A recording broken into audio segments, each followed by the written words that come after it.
Hello and welcome to the first series of classic literature on the Thinking Out Loud channel, the Epic of Gilgamesh. Source: Mesopotamia. Author: unknown. The Epic of Gilgamesh may be the single oldest great work of literature in the entire world. So what better place to start? Now, before we actually get started, I want you to know that when I am quoting the text, I am going to be using the Andrew George translation of the Epic of Gilgamesh from about 1999. I found it online, which means you can find it online. Just Google Andrew George translation of Gilgamesh and you'll find a PDF for it. There's a couple websites with it. He's got an awesome introduction with a lot of cool information on it. So without further ado, let's get started on the Epic of Gilgamesh. The Epic of Gilgamesh may be the oldest surviving great work of literature on the face of the planet. It dates back in the region of about 4,000 years, with versions of its text showing up in tablets in a time period spanning many hundreds of years, meaning that not only was it written, but it was iterated on over and over and over again. The epic was only rediscovered relatively recently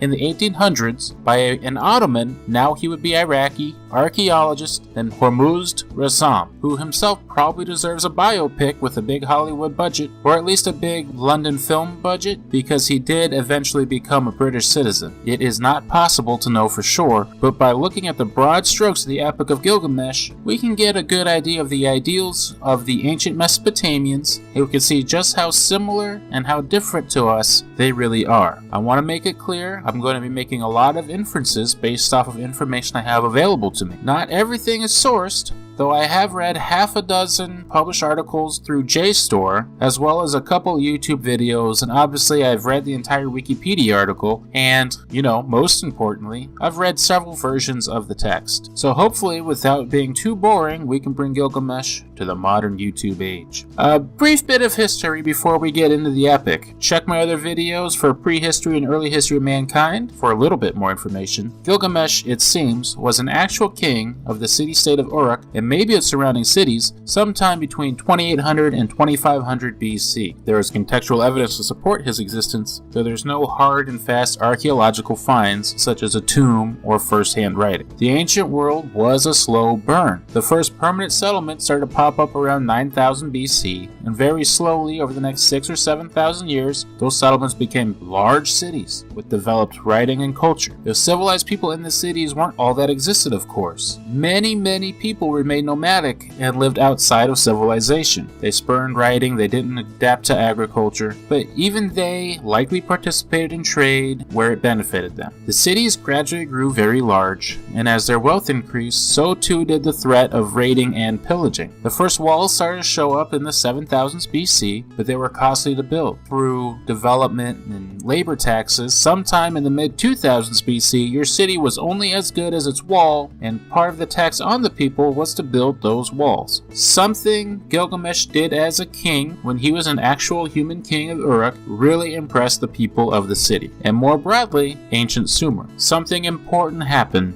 and he naturally became the person to be immortalized from that event. I'd wager he defended Uruk from an invading force or something of that nature, largely thanks to the walls of the city. Whatever it was, that particular event was lost to history, but Gilgamesh became a central figure for tales of ancient Sumeria, and over time, new tales were added to his story. Whatever it was that Gilgamesh did was lost to history. We don't have the same sort of evidence to support his actions that we do, say, the Mycenaean king Agamemnon, who serves as a main character in Homer's The Iliad. Now, after Gilgamesh did this deed and the people started talking about him, it became easy for the people to start using him as a central figure in other stories. As time went on, Gilgamesh's story was told and new stories were added to it, woven in to expand his story and to make storytelling simpler. Like a collection of fables or Arthurian tales, these stories were told from generation to generation, likely mostly through the oral tradition, through bards or minstrels or temple historians, and there was also the yearly festivals thrown in his honor and such. It is likely that these early stories were in fact written down, but those copies were rare rare, and they have been lost to time to us. Eventually, some version of the stories, centuries later, were actually codified, and this version would then be iterated on for a few centuries before the definitive 12-tablet epic was written. A copy of this epic was obviously going to be stored in the world's greatest library at the time, that of Ashurbanipal, and when a fire destroyed the library, it both preserved the clay tablets by firing them, because remember, they didn't fire the clay tablets they used for writing, and it destroyed the library, which hid the story from the public for thousands of years. Over time, the stories were told less frequently, and part of that was the collapse of the Bronze Age civilization, which leads us into the Greek Dark Ages and all that stuff. Then, in the 1800s, it was rediscovered by Hormuz Rassam, an archaeologist who at the time was an Ottoman living in what is now modern-day Iraq. Now, only about 2/3 of the epic have actually been recovered, and there are many gaps in the text, and many people have tried to fill them and make them readable. Every once in a while, some new information will come out, and it will be translated, and people will try and figure out where it fits into the text. Now, unfortunately, there's not but maybe 100 people in the world that can easily read cuneiform, so there might be text unread that hasn't been attributed to the Epic of Gilgamesh. So, what are the things we need to know before we start Gilgamesh? Well, important to the city was its walls. Not everybody was civilized. Nature is scary. Also, the epic is old. In part 2, we're going to go over the first tablet of the Epic of Gilgamesh. It's going to be a great time. Enjoy the epic outro music, royalty free.